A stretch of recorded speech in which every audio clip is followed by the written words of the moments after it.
What's good, everybody? It's your boy, Baby Thug, and we back with another banger like always.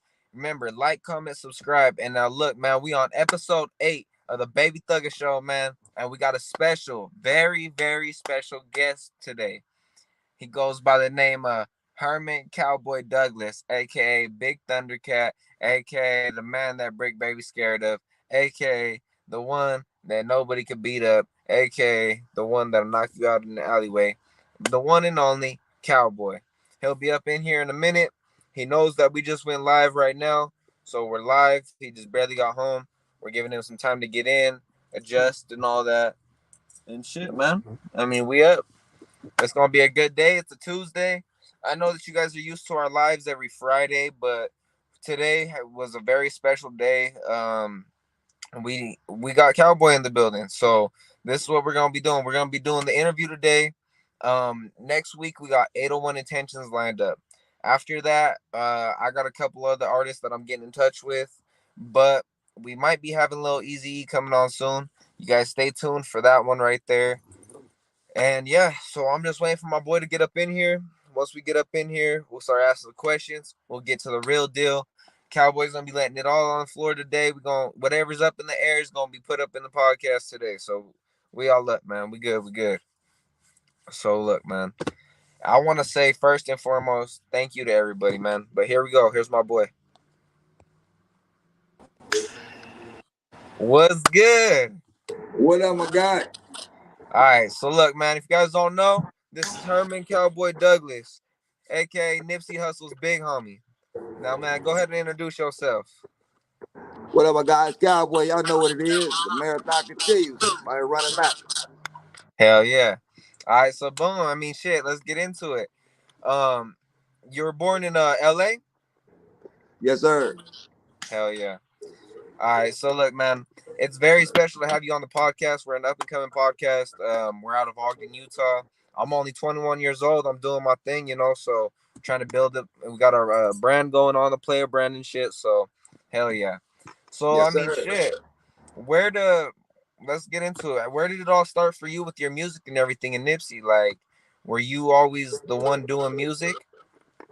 Uh, I was always doing music, but coming off of prison, I met Nip and I didn't want him to go to prison, so I told him to focus on his music. So Okay, okay, I was just a big homie trying to show the little homie something different. I didn't want him to go to prison like I did. okay, boom. And so I'm assuming that you had a big impact on Nipsey's life. I mean, there's a lot of stories that could be told. I'm assuming that you got a lot of good stories about Nip. Uh, I mean, shit. How was it growing up in your generation, and how has your community changed since then? Well, in my generation, we really looked up to the gangbangers and different people in the community. With Nip, he kind of gave the community something bigger to look up to. Now we business owners. So it's been a big change. A lot of my homies, they doing business. They don't sell drugs no more. They done opened up businesses, shoe stores, restaurants. So it's definitely been a big change in the community for sure. Okay. Boom.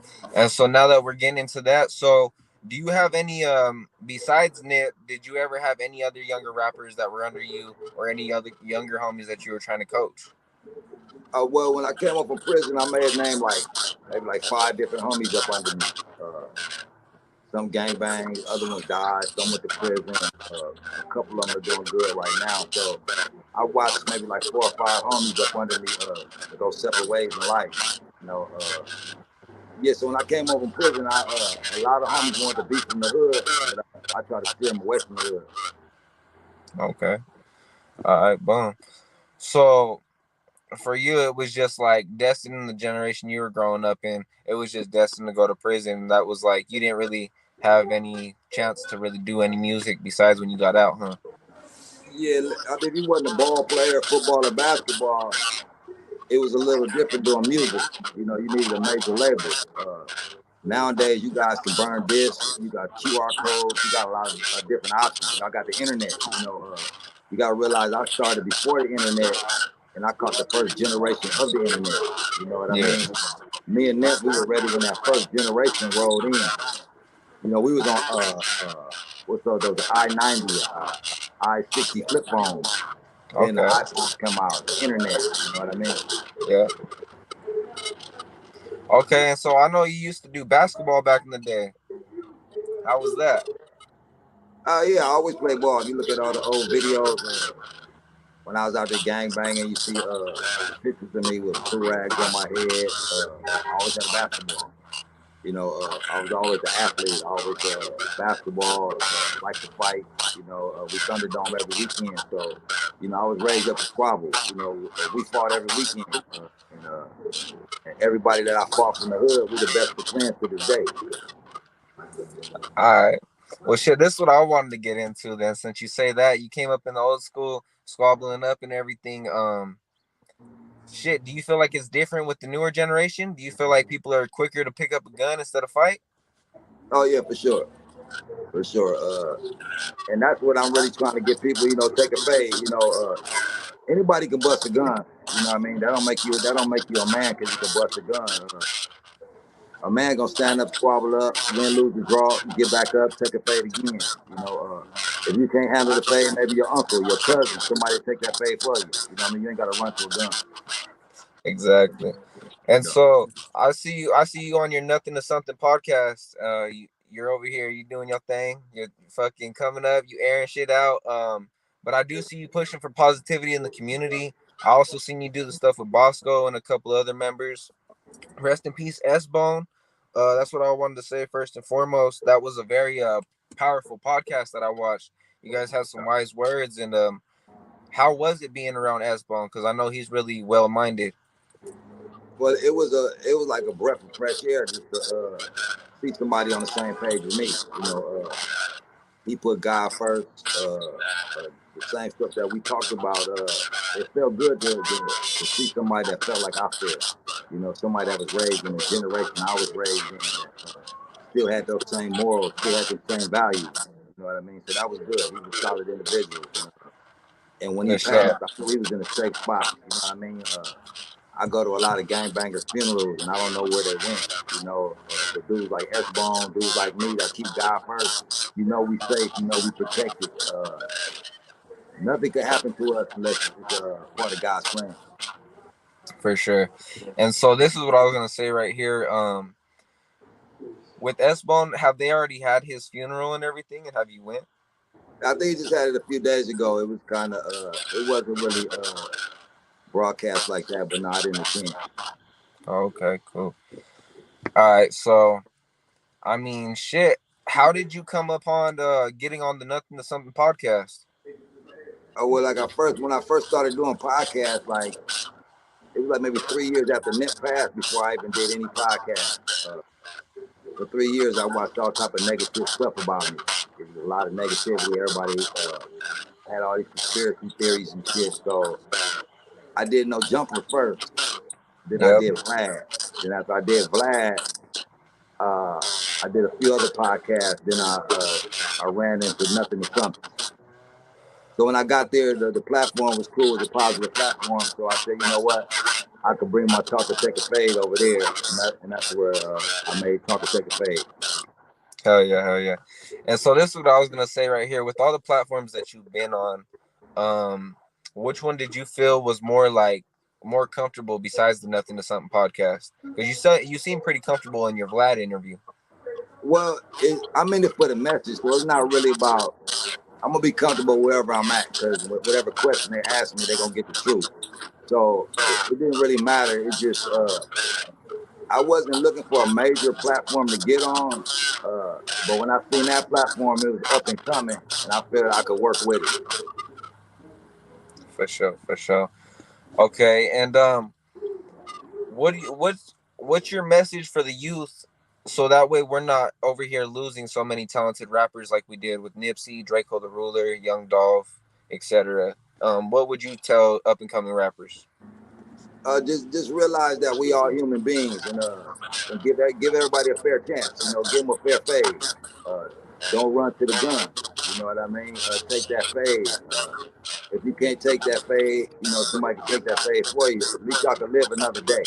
You know, like I said, I'm glad I took a lot of fades over the years and it didn't turn into shootouts. You know what I mean? So I'm glad I was raised where we could take fades and still be friends.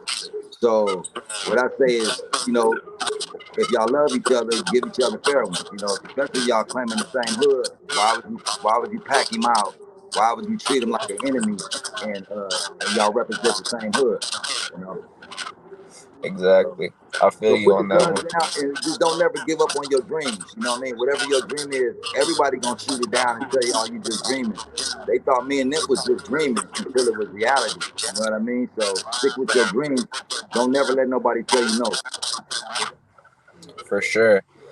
And so with that being said, if you were able to fade Briccbaby, do you guys feel like you'd be able to fade him and then get up, drink a beer, and shake hands after and talk out your problems? Well, it ain't that. You know, if you was a real homie, you should have kept my name out your mouth. You know, had you kept my name off the internet, we could have took a fade and did all that. Yeah, we could have did that.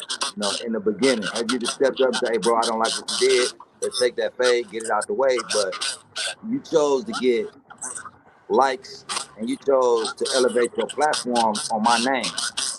You Yeah, know, and that ain't cool. We don't get down like that if you represent what I represent. You know, so. Far as I'm concerned, he represent the nigga that killed my little homie. So nah, we'll never sit down. I'm gonna beat cuz ass. Simple as that on sight. Simple as that. okay. Yeah, You know.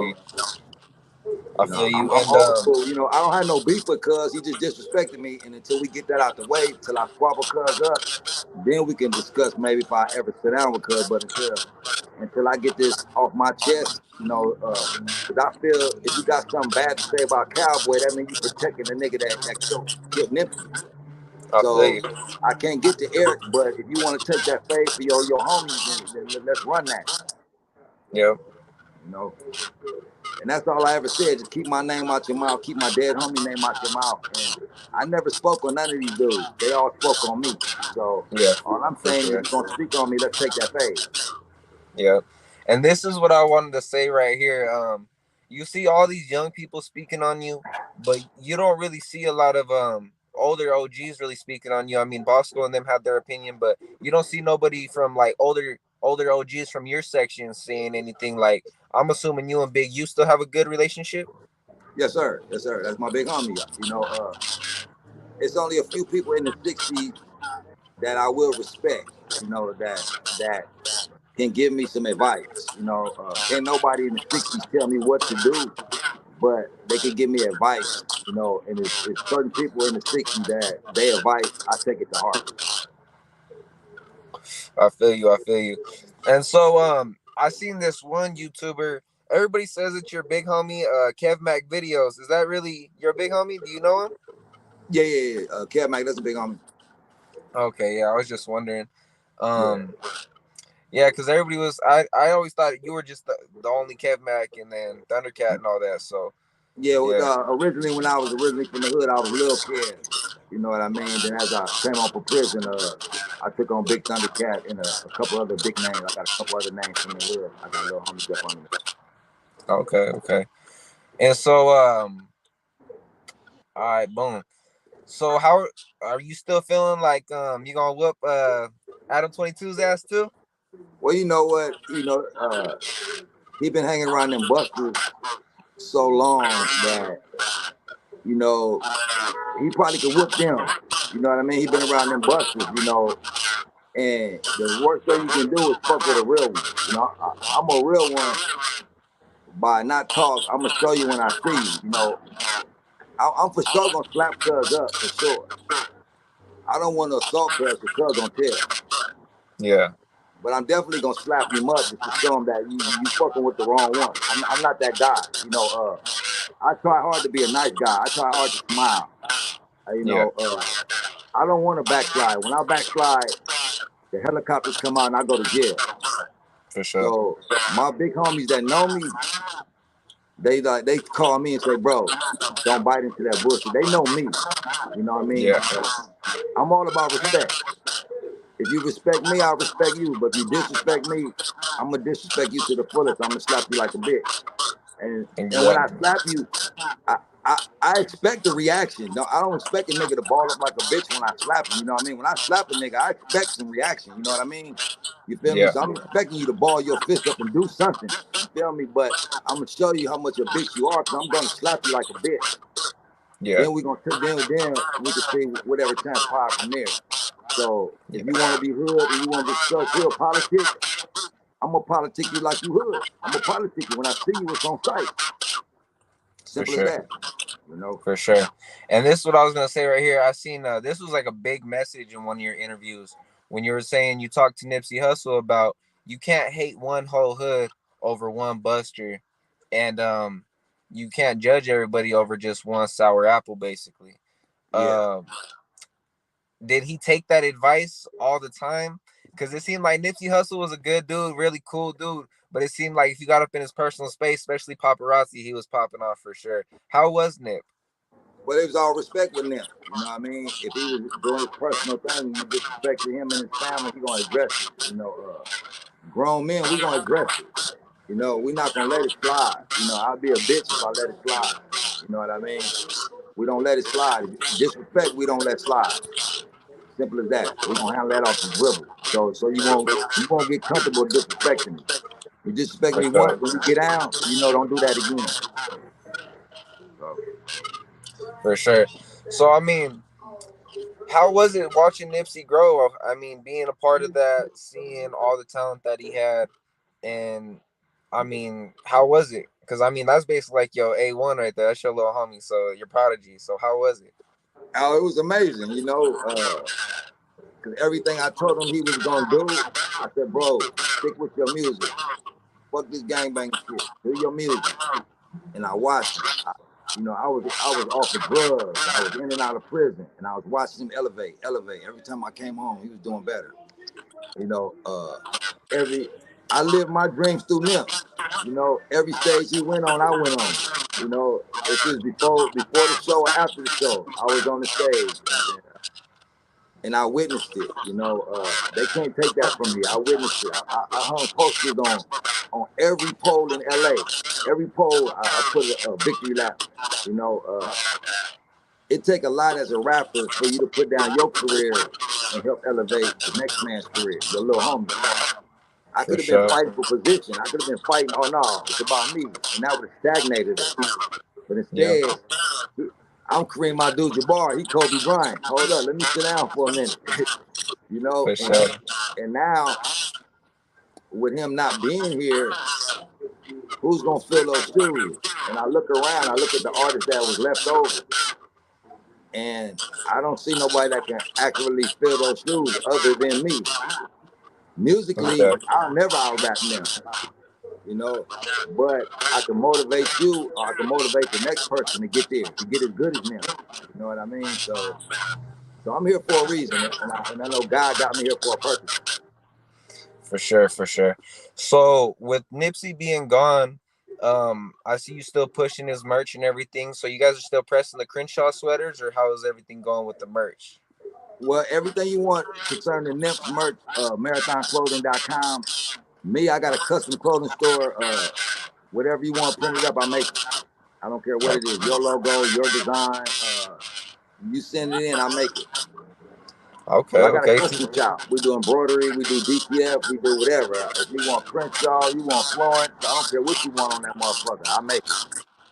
For sure, for sure. So you guys hear that right there. Cowboy, he got his own embroidery shop. He's doing his thing. And how's your restaurant? You still on your restaurant venture? Yeah, we're remodeling now. So I'm gonna do my chicken and waffles. Then we're gonna I let they You're good. we in You're LA. good. Y'all here. Yeah. Welcome to LA. Go on vacation, leave on probation. Yeah. So I'm gonna cater my restaurant is gonna be more or less health food. We're gonna do a lot of health food. We're gonna cater to the vegans with the smoothies, the health food shakes, and the only non-vegan thing will be my chicken and waffles and the hot dogs. We got these what up dogs. Okay. Yes, sir. So, but we're gonna be doing it in Vegas and in LA. So be on the lookout. We're looking for something on Vegas Boulevard, right on the strip. I bet shit. You need to come out here, Cowboy, to Utah and get some shit popping for sure, man. Cause there's a lot of. I'm not even gonna lie. There ain't even a lot of food spots. There ain't shit Yeah, for the community. There ain't shit for the kids. It's just it's cool, but it's dead at the same time. yeah. Well, a lot of these states are a little bit behind us. So now, if you follow what we're doing and y'all jump ahead of the game and get started, Yep. you know what I mean? You could be the first of the first. When Nipsey bought that parking lot, no other big homies have bought anything in the neighborhood. They just bought up shops. You know what I mean? Unless they were like maybe a big time drug dealer might have bought something, but that was the first. So now we got a bunch of other homies that's opening up shop. So Exactly. look at it that you guys could be the first. That you guys are playing catch up. The next couple years, it'll be tents all over the city. Exactly, and that's actually how it's been with the podcast.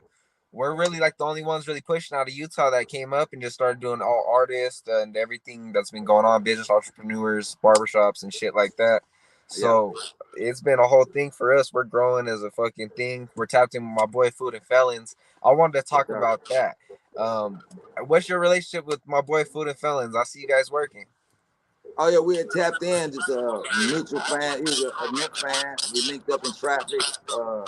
He's been a blessing, helped me out in many ways. The food reviews was great. He tapped in, said he wanted to do some food reviews, and I was like, man, that's right down my alley. I love to cook. I love to eat. So we've been on a mission. So y'all tap into Food and Felons. It's up and coming, but it's gonna be a great podcast, a great concept. for sure. And this is what I love to see right here. We got black and brown coming together. We have the raza putting on with our people, and that's what I fuck with for sure. So shout out Yeah, for that one for sure. Cause I see you working with the essays, the people up yeah. north. I see you doing it for sure. Yeah, we got Blood, Crips, we got North, we got the South. And after Nip passed, I was looking at all these celebrities that love Nip. Everybody said they love Nip. Everybody came to buy T-shirts and shit. But now, who was gonna step up afterwards? I was like, well, then who gonna come fuck with Cowboy and really get this shit going? Yeah, And Food and Felon stepped up, helped me out tremendously. You know what I mean? So it's a trip where the help that you get where it's gonna come from. Where you expect it to come from, it don't never come. You know what I mean? exactly. The relationships I've built, it's been a great run, and I've been truly blessed. So shout out to Food and Felons, man. That's much love. I appreciate a lot of support. A lot of times people see me on these podcasts and they think I'm rich. They think, I live a rich life. You know what I mean? It's nothing on earth that God hasn't given me. Uh, but it's still a struggle. It's a marathon. It's a I'm still out beautiful here. struggle for sure. Yeah, yeah, yeah. That's for sure. That's for sure. And I feel you on that one. I mean, some people at the time they be feeling like, okay, I see him doing his thing now. Like, when is he gonna reach back? But they're not understanding it takes time, and you got to build up all these connections and do all this in order to reach back. I feel you on that one. And one thing one of my partners told me, we always from the hood and we love the hood so much and we trying to save the hood, but we can't live and die in the hood, you know. So what my boy said is keep doing what I'm doing, but leave breadcrumbs, leave the blueprint. So I got to step out the hood and leave the blueprint, and it's for the ones that follow. Like look what Cowboy did. He moved out the hood. He went downtown LA. Now he's doing businesses. Now he in Vegas. Now he's doing this. You know what I mean? So now I got to stay out the hood and I got to leave breadcrumbs, leave the blueprint for everybody to follow. No. For sure. And so I was gonna say this. I mean, taking as big as a loss that you did with Nip being as close as you did, how long did it take you to come out of that shell and finally be like, you know what, I feel like I can either speak, or what made you feel like, you know what, I'm gonna go and take the stand, and I feel like this is right, and I feel like it's right in my heart. Can't nobody tell me it's wrong. Oh, well, like I said, it was 3 years before I spoke out. I really didn't start speaking out till the murder trial. If you noticed, I really didn't say anything. I did a couple of interviews, and that was right before the murder trial. Yeah, So uh, I didn't really podcast or do anything till 3 years. So it took me at least 3 years. I was mourning Nipsey. For 3 years I sat down there and I cleaned the parking lot. I cleaned all the candles up. Look at those pictures. Look at all those candles that were in that parking lot. and look at how many trash cans that I had to physically fill up to clear that parking lot out. Like one day, Black Sam said, clear the parking lot. So I started picking up candles, you know, and it took days. It took days and trash cans, city dumpsters, filling them up. Yeah. And that was the hardest thing I ever did. Then at the last, I left a TMC. I cleared the whole parking lot and I just left it. They like, nah, get rid of all that shit. And I was like, that shit hurt me. You know, picking those candles up. I never wanted it to end like that. But when I seen Nip in his casket and I seen the little smirk, he had a smile on his face. I knew he was in a Yeah. good place. I knew he did what he had to do. He had that job well done. You know, his beard was all combed out. He had chains on, big old diamond earrings. You know, he was still had so much life in him. He was still full of life. For sure. For sure. Even in death, he was full of life. For sure. So I wanted to ask this right here because it seemed like the game and it seemed like YG were really close to Nip. Have they done anything big since Nip's passed away besides when Nip first passed away and everybody went and bought out the store? Not that I know of. The relationship they may have with the family may be different. I don't know. The game, I didn't tap into the game a couple times. The game is one of he was a true friend of Nip. Nip had a lot of love for the game. He definitely had a lot of love for YG. Them was his guys though. Nip definitely had love for those two for sure. For sure. For sure. All right. So with all that being said, do you feel like Nip's album, The Victory Lap, was probably his best project, if not yet the best selection of songs that he had? For sure, for sure, for sure, it was his best work. Even though I'm still on Bullets Ain't Got No Name, I'm still on the Marathon, I'm still on all the old shit. I got a bunch of songs you guys ain't never heard that I just listen to on the regular. That like '06, you know, the original stuff. I'm still stuck on that, the old stuff. You know, Yeah. the old stuff is so hard. I'm like, boy, he was so hard when he first started. Like, you know, The and a Nip, lot of the rappers Nip, they yeah, wanna rap for me right now, and I'd be like, it take a lot to impress me. You coming behind them, you know. So yeah, if you impress me, then trust me, you got a shot. for You know. sure. And this is what I was gonna say. So you had the Nip before the braids, you had the fade, all that, Yeah, and the exactly. cutlass. For Yeah, sure, I for got all. sure, So that was like really right before the internet just popped off. So I was filming with a 3-chip digital camera, and it really you had to go through a process of uploading. So I got a lot of stuff that never made the internet. okay. So I mean, shit. How? I mean, how was it? Did you really try to steer Nip away from joining the hood and becoming a member? And did you want him to really just focus on his music, or was it destined for him to join? It was kind of destined for him to join because being in our area, they weren't gonna respect it if he wasn't from over there. So had he been as famous as he was, and he really wasn't official over there, then he'd have 30, 40 niggas hands in his pocket. So by For him sure, being official and going through everything he went through, then making it successful, could nobody he couldn't be on nobody's voice status. You know what I mean? So if he wasn't official, then like I said, anybody could have been in his pocket. for sure, for sure. And this is what I was gonna say right here. So I know you felt hella disrespected when Briccbaby tried to say he had a fade with Nip. Did he actually ever have a fade with Nip or no? Never. I mean, ain't no witnesses to that. Never. You know what I mean? Never. Never to my knowledge. I never seen that dude nowhere in the neighborhood. You know, and even all the people in his generation. You know, we know him. Nigga went to Culver City. Motherfucker went to Clark. He was a college boy. He's one of them kids that was supposed to make it. So Yeah, he trying hard to prove that he hood, but you really a square from nowhere. for sure. I And I could have was been a gonna rapper. say, That was that rhyme. You see that? I feel you, I feel you, and for square, sure, this is what I was gonna square from say. nowhere. My bad. Nah, you're good, Cowboy. You're good. I'm telling you, man. So this is like when I started watching the interviews and everything and trying to find like certain interviews to watch, your interviews always stood out to me, not only because they were real, but because your personality, the way you approach questions, you didn't really try to get into drama and everything. You were always just in your own lane, it seems like. So, I Yeah. mean, I fuck with that, and it seems like since you did interviews, it seems like everybody just fucked with you just based off who you was and your status and everything. So, I Yeah. mean, what else do we see coming from Cowboy besides your restaurant, besides the embroidery? Do you think about writing a book sometimes? Do you think about opening up certain community shelters or anything for your community? Oh, so the book, you said that I've been working on the book all week. The book is actually done. I got one more, not a chapter, but it's a part. I got part 6, and that'll be the final part. But we've been working on the book, and I've been putting together my documentary. Just a documentary on my life.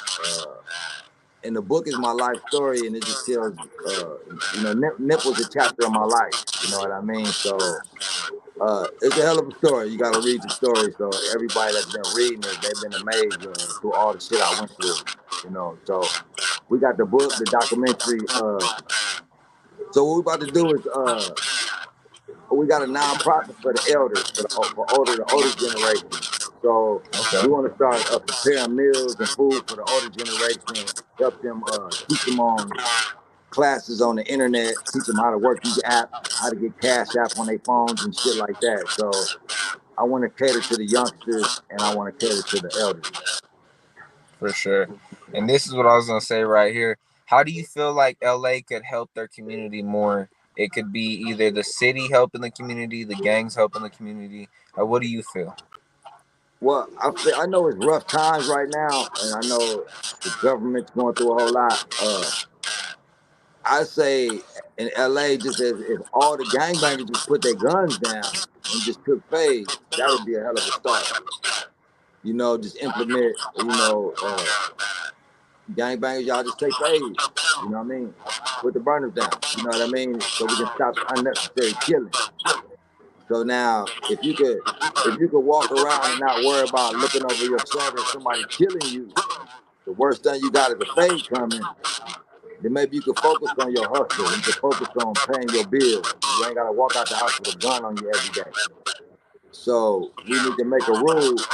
If niggas in LA is gunning niggas down for no reason and you get caught, it's gonna be a problem when you get to prison. You know what I mean? So we need to implement a rule when you take that fade.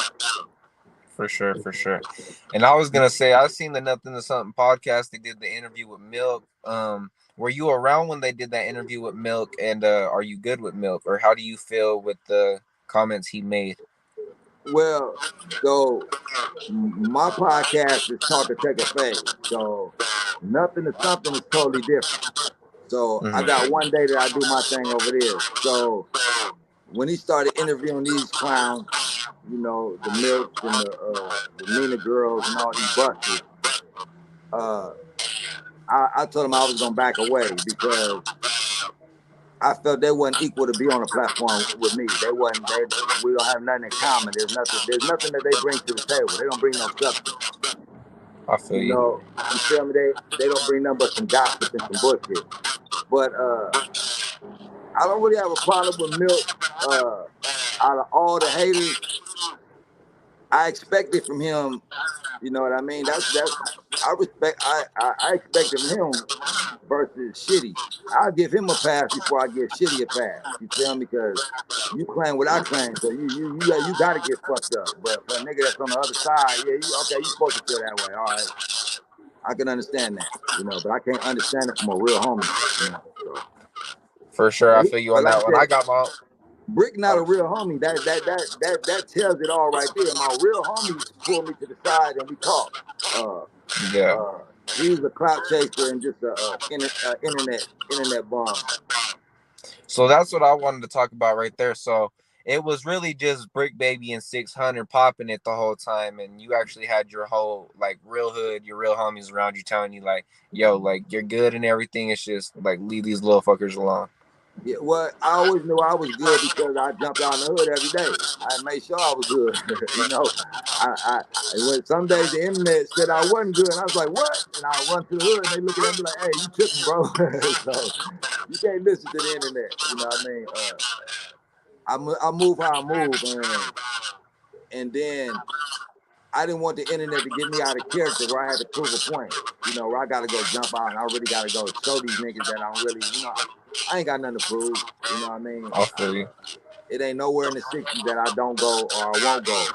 You know, driving or walking. You know what I mean? So I know I'm good in LA. I'm good in the city. I'm good in Texas. I'm good in Chicago. I'm good in New York. I'm good around the world. For sure. And this is what I was going to ask you right here. So 600 was just another one that just came up out the woodworks and was just what, like another failed boxer that never made it in the hood? Yeah, basically all his fights was fake fights. They tried to put me in there with a fight with him. I told him I'll fight him bare knuckle. We're not gonna do no gloves. We can go Thunderdome. They didn't want to do that. They wanted to fix the fight. And I said, I ain't with no fixing nothing. I'm gonna squabble up. You know what I mean? So that's why that fight didn't go down, because all these fights is fake. You know? Okay. Okay. Yeah, he was just a clout chaser. He's one of Whack 100 puppets. Yeah, that's what I was going to get into right here because it seems like once 600 started kicking it with Whack 100, um, and they did their little thing, it seemed like he started giving a lot of Whack 100 answers in his interviews when he was getting asked about past problems with you, things about S Bone. Like when he No. tried to say he never called S Bone a rat or anything, we know what he was implicating on S Bone. So Yeah, for the answers that he's given now, it seems like it was more of like a Whack 100 in his ear, like, hey, from now on, like, say this. So yeah. how It do you was feel because towards Whack 100? I And mean then, the shit hit the fan. It got hot for Cuz is whooping that shit now. Now it's a body. Now it's a dead body, and that ain't cool. So if you pushing this line, what is you pushing? That's the outcome that you pushing for. If I come, here go this paperwork on this nigga. That's the outcome you pushing for. You feel me? And that don't sit well with niggas that love the homie. I feel So you. he changed up his shit because he know it was getting ugly in these streets. You see, Cuz ain't been sticking his head out like he was. Yeah, for sure. And Yeah, get ugly. Now he the hot Cuz. He good man. Look, the streets don't play, bro. And you don't fuck with people's loved ones. for All this sure. stem Cowboy arguing, talking about take a fade. It stem from niggas talking about my dead homeboy. Exactly. You feel me? Because it was 3 years before I even got on the stand. They were talking shit for 3 years before the murder trial even started. So don't say you was talking because I got on the stand. It was 3 years later before the trial even started. And not only that, let's clear this up too. There was a lot of random YouTubers at the time that were implicating your name and a lot of shit that was going on when it first happened. They Yeah, try to say, "Oh, he had something to do with it, or he hid behind the counter and everything." yeah, And you came out and you responded to that. You said, "No, I didn't hide behind the counter. I was eating my lunch, getting my food, doing my thing, and shit rang out, and I was the first one to nip." yeah, So, I mean, shit, how fuck, like, I mean that's a hard thing to even deal with right there, having to come out and clear your name knowing that that's your little homie and shit. yeah. So with 600 in them, is it the same thing, like no policy, like we got to get down and it's just that after that? Yeah, it is what it because you an imposter. You're not from my hood, and you jeopardizing my life. Exactly. You jeopardizing my life. Because imagine one of these fans believe the bullshit you talking about. You know what I mean? You throwing old arrest records up in there. Everything I ever did, everything that they bringing up, I already addressed on No Jumper, my first interview. Mm-hmm. Go back to the first interview I ever did. Everything they done brought up, I already talked about it. For sure, for And, sure. and everything that I got is public record. Go look it up. Go do your homework. Don't push no fake paperwork, because if you pushing paperwork, you jeopardizing my life. Yeah. Because if that shit is real, then okay, say that shit is real. Yeah. So what's the consequence if this shit is real? Yeah. So Exactly. don't be pushing that paperwork if you're not willing to pull up and get cracking. So what is you doing? But the thing Exactly. is, with them, they know I'm in it for the message. I was never in it for the monetization of the YouTube. I was never in it for that. Yeah. So they knew Cowboy was popping. Go get to talking shit to Cowboy, jump in the algorithm, and get your shit monetized. See, they be fighting over pages and shit. I don't give a fuck about no YouTube page. You feel me? Exactly. They be fighting over pages and whose numbers get the ball. I don't give a fuck about numbers. Yeah. It's about respect with mine. Simple as that. I'm not tripping on no numbers. None of that shit. You feel me? Exactly. I don't live off of YouTube. That's not my check. That's not how I eat. When you look at me, see me on my lives where I'm at. I'm at work. I'm in the Exactly. hood. I'm hustling. You see them, they just somewhere. They got the captions all typed in, all nice and neat. Oh, 600 goes in on Cowboy. Hold up, that's you typing this, nigga. Exactly. And then you tagging me. I don't ever tag you niggas in nothing.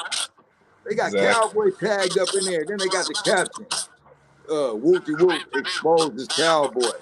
For real? Yeah, for sure. when, And you this is what know, I was gonna say. I seen a clip on 600.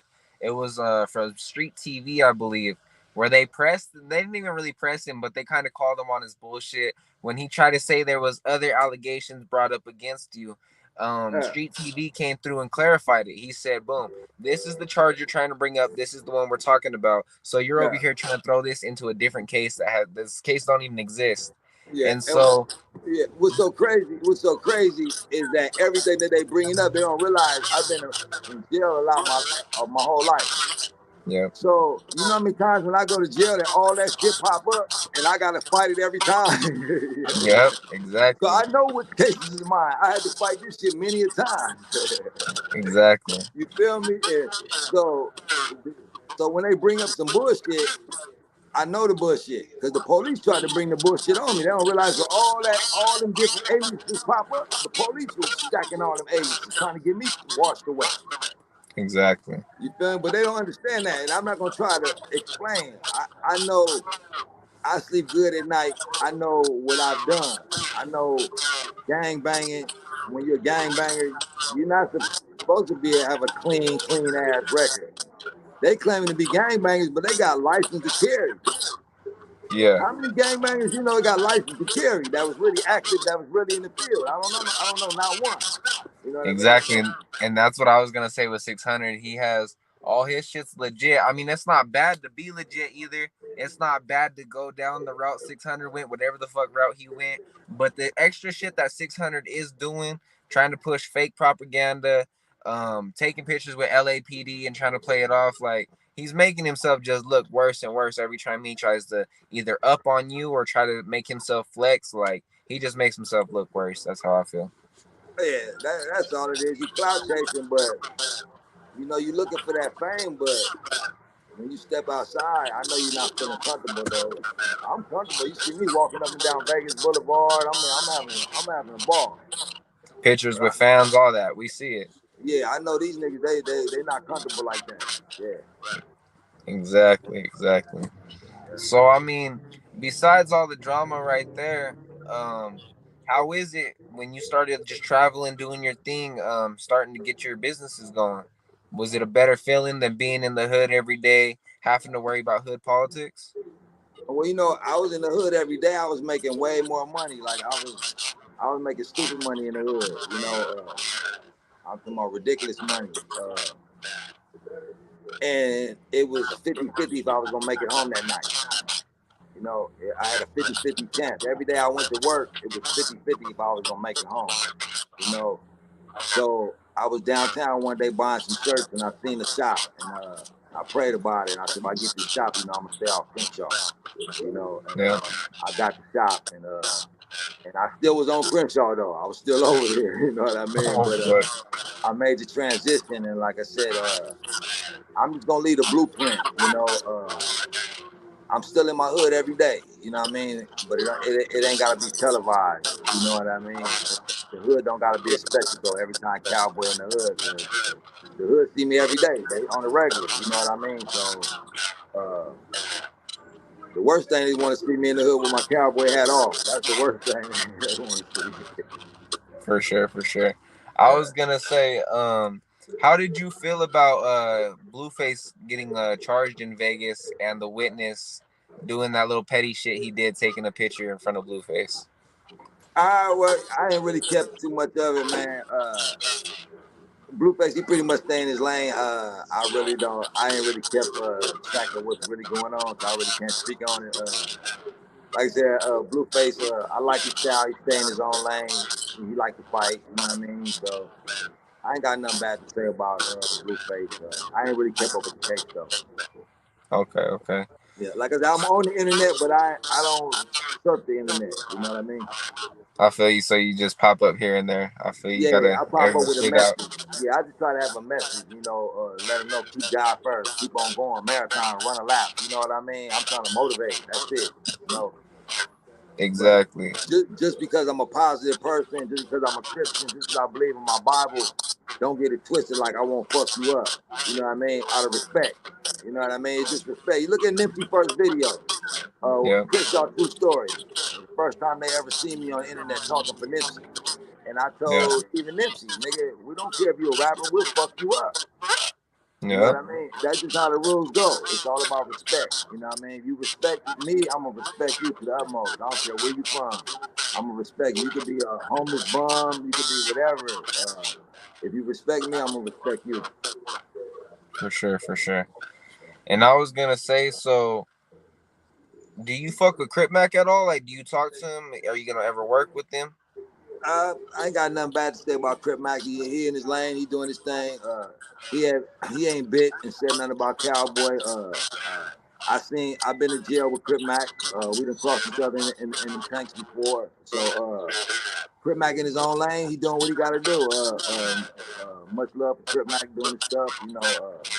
I ain't got nothing bad to say about a black man that's doing what he got to do. You know what I mean? For As sure. long as they're not speaking on me and everybody in their own lane, we good. Like I said, I respect Cuz, and I think Cuz respect me. For sure. For sure. And I was gonna say, with that big ass painting that you have behind you when you do your Talk or Take a Fade podcast, was that something you did yourself, or was it just some fan memorabilia? One of the fans donated it. You know what I mean? All this artwork is donated. Okay. Okay. Hell yeah.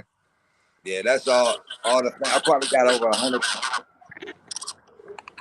So one day I want to Okay. put it in an art gallery or something like that. My own little art gallery. I For got sure. I got paintings from little kids, adults, all different. All of them fans. All the artwork you see actually on Slauson and Crenshaw at the memorial. Uh, I got just about all of it. I kept some candles. I kept some of the rosary beads. Just stuff that the fans left. I kept. For sure. For sure. And I was gonna say, with this question right here. So, does Big U still play a big part in the music game with your community?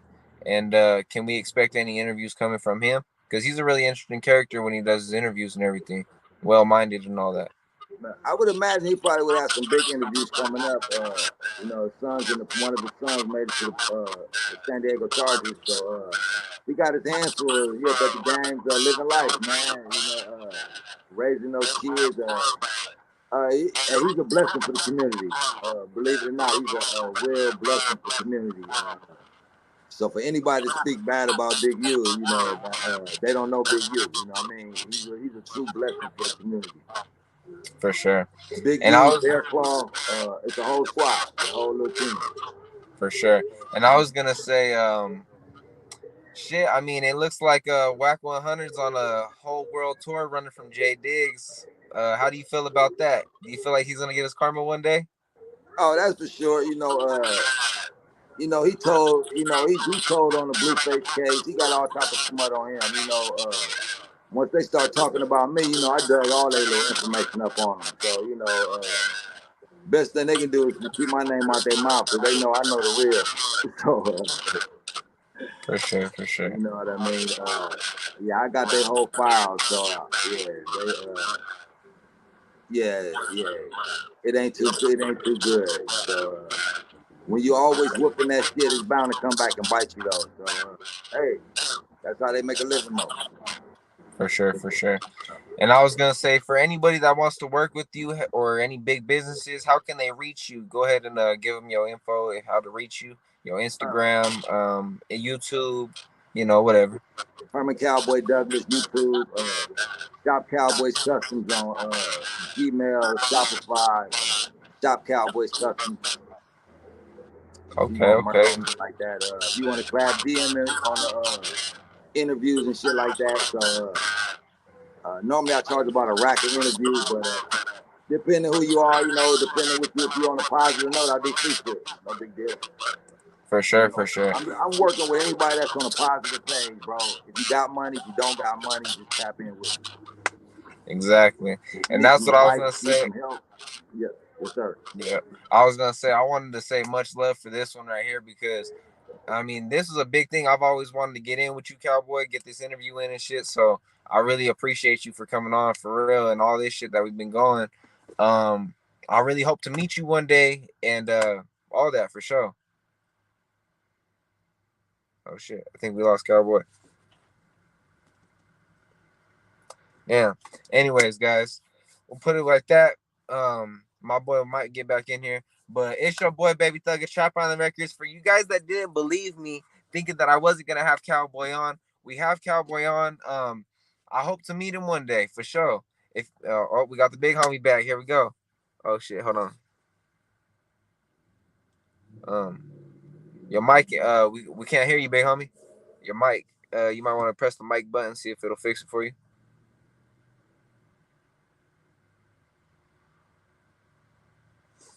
Let's see.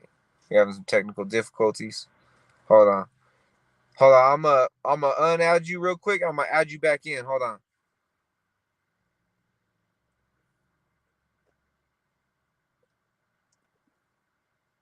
Okay. I got him back in.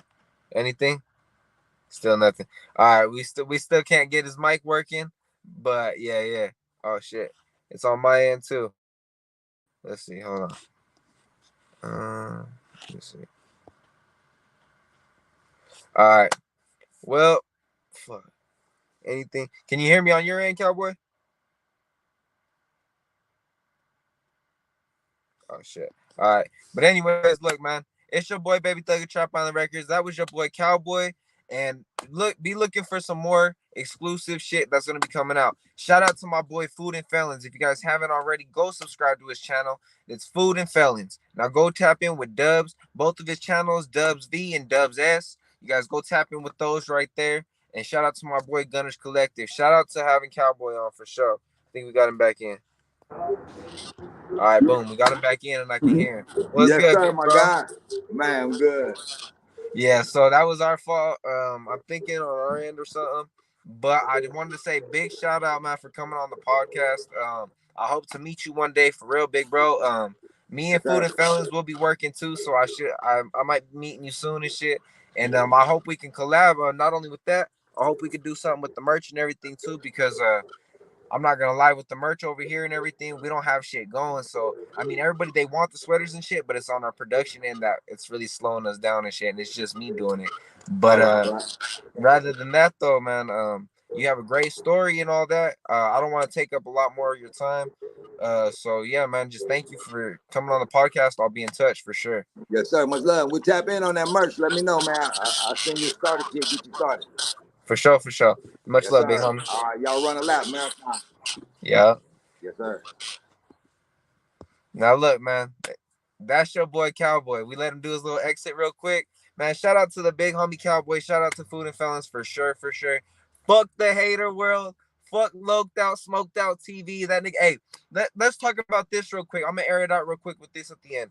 Loked out TV. Do not be hitting my phone up late at when you're drunk as fuck watching a Canelo fight, hitting my phone up trying to rap, nigga. And then I hit you up with some, hey, nigga, let me interview you. And you acting like a little hoe, nigga. So fuck you. I told you guys, man, we got big things going, man. We got a big thing going. I might be linking in with Lil Easy soon. You guys tap in with that, man. Trap on the Records. It's your boy, Baby Thugger, and I'm out.